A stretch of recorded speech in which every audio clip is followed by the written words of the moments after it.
Puppy, and I'm back along with today's video. Today I have you guys kind of a controversial topic. Drone safety in Canada. So, a new topic came up today in legislature in Ottawa. And what the hell happened over here? I've destroyed my desk. I kind of feel bad. So what's practically happening is they're trying to get everybody to stop flying drones. So they are making it so you have to have a pilot's license. Not a real one. A drone pilot's license is what they're calling it, to fly your drones. I mean, that's okay, but personally I'd rather not have a pilot's license, but whatever. So I'm going to read you guys an article on the web here about it. Let's keep this in mind. I'm 4.3 kilometers away from the local airport. It is a 10-minute walk. Well, 10-minute drive for me to get there. So whether or not, I haven't read this exact article yet, whether or not I'm even allowed to go anywhere near that, that'll be interesting. So I'm going to pull up my Facebook here, and it costs $5 per plane you need to put on. So this is from the Pipestone Flyer. Transport Minister Marc Garneau speaks about passenger rights during a news conference at the airport in Ottawa on Monday, December 17th. Anyone flying a drone in Canada will have to pass an online exam and get a pilot certificate under the new rules to be announced today by Garneau. Drone operators subject age limit certification under new federal rules. Boy! Anyone flying a drone in Canada will have to pass an online exam and get a pilot certificate under new rules to be announced today by Federal Transport Minister Marc Garneau. So I had a feeling this was coming because drones are technically an aircraft. They're an unmanned aircraft. They're kind of like a Tesla in that matter. They're battery powered and they don't have somebody flying them beside them. And yeah. Anyways, the new regulations which come into effect, holy crap, June 1st. So we got a while to go for us to discuss this topic. Apply to all drone operators whether they fly for fun, work, or research. Operators will be required to register their drones and mark them with the registration number. So it'll be probably something like RF2A00 or something and whatever. And a minimum age limit of 14. So you have to be 14 to fly any type of drone, no matter what kind of drone, unless you're flying it inside. If you're flying it outside, you gotta be 14. For basic operations, and 16 for advanced. So like when you're flying AI, where you look through those special glasses and you can see the drone and you do whatever, and that's advanced. So pilots will have to keep their aircraft below 400 feet above ground level and stay away from air traffic. The new rules, which cover drones weighing between 250 grams, which is literally all my drones weigh that amount, and 25 kilograms, are aimed at countering a growing trend of drone incursions into space reserved for air travel. Violators could be subject to fines up to $25,000 and prison. How many times do you think I'm going to get fined for flying my drone? Who knows? All right. Transport Canada has documented a spike in the number of... I'm so tired, guys. Transport Canada has documented a spike in the number of incidents posing a risk to aviation safety in the recent years. The number of reported incidents more than tripled to 135 in 2017 from 38 when data collection began in 2015. So,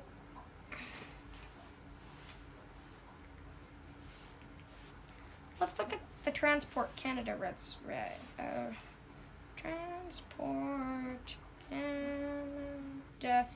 Transport Canada drone exam.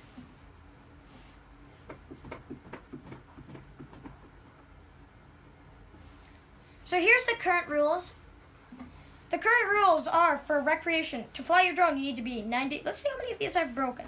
300 feet above the ground. You're not allowed to be higher than 300 feet. I've broken that one. 100 feet away from vehicles and public.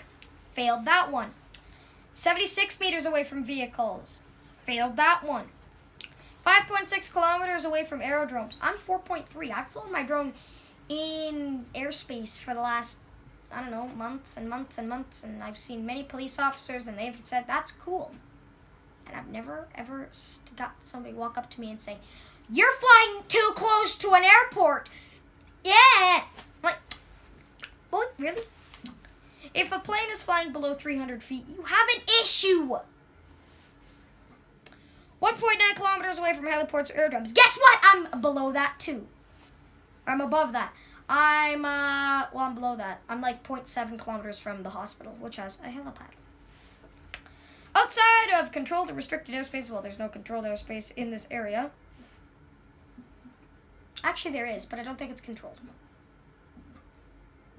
At least 9 kilometers away from a natural hazard or disaster area. Don't have any of those, so I've broken pretty much all the rules now. Anywhere away from areas where it could interfere with police or first responders. Never been there. During the day and not in the clouds. I've done that before. Within your sight at all times. I've had it out of my sight. Within 1,640 feet of myself. I've probably done that before too. Only if clearly marked with your name, address, and telephone number. Why would I put my name, address, and telephone number on a drone? So if somebody finds my drone, you think they're going to return it? I doubt it. Here's the new rules.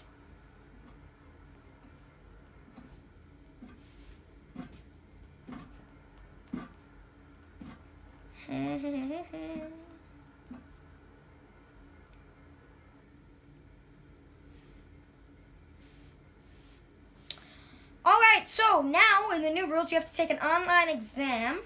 Let's take a knowledge exam. You need to be 14 years of age or older to take a small basic exam. It's $5. Alright, penalties is $1,000 for recreational users and $5,000 for commercial. $10 to do this test. So that's $15 and $5 per drone. Online exam questions are based on the knowledge requirements for piloted, remotely piloted. Holy crap, that is a long acronym. However, this document is not a study guide. We recommend taking a course with a drone flight school. Anybody here with a drone flight school, guys? If you have, please put the name of it and what you did at it in the comments below, and I will say you're in that job. If you fail the online exam, you must wait 24 hours before trying again. You can retake it as many times as you wish. So this isn't like a driver's license where if you fail, it's screwed. You must pass this exam to get your pilot certificate for basic operations. The small basic exam features 35 multiple choice questions, 90 minutes to complete the exam. A score of 65% or higher is considered a pass. How long it will take to get your results. You are given the results of your online exam right after it finishes through the Drone Management Portal. After I pass the online exam, you'll have the option to print your pilot certificate, basic operations. After passing the exam, you must have your pilot certificate on hand when you're flying your drone. I have to keep this damn thing on in all of my drone boxes. Like I take the boxes out. I never take just the drone. So I'm just gonna print 5 copies, put them in all my drone boxes, and be like, yep, whatever. You will need to keep your knowledge up to date. If you let your knowledge level lapse for more than 2 years, we may invalidate your results. Okay. And there's a bunch of things you can do to not fail and not have your license revoked since you are considered a rusty pilot. So, guys, that's kind of ticking me off. Now you have to have a license to fly your drone. Kind of confusing to me on why, but man, whatever. It's Transport Canada. If you guys have any questions or concerns, I'd just go and say don't fly your drone right now. Just leave it alone since it's such a topic. Just kind of leave it in its box, unplug the battery, it'll be fine. Kind of let it just chill for a bit because if you fly, you could get hammered with fines. That's all for me today. If you have enjoyed, please remember to hit that like button. If you I said, if you have any questions, hit that comment and comment me your question. Anyways, that's all for me today, guys. Fly safe, and I'll see you guys in the next video. Take care, and bye-bye.